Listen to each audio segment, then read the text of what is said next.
Əvvəl bizdə Rus texnikası olubdu.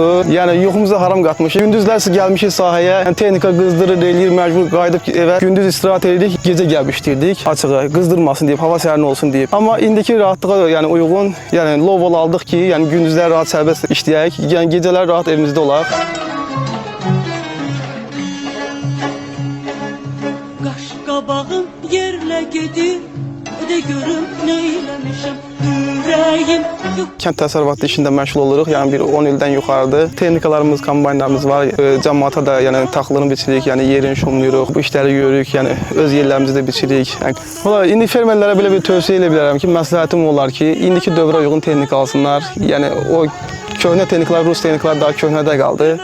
Yəni indiki dövrün texnikaları bu başqadır.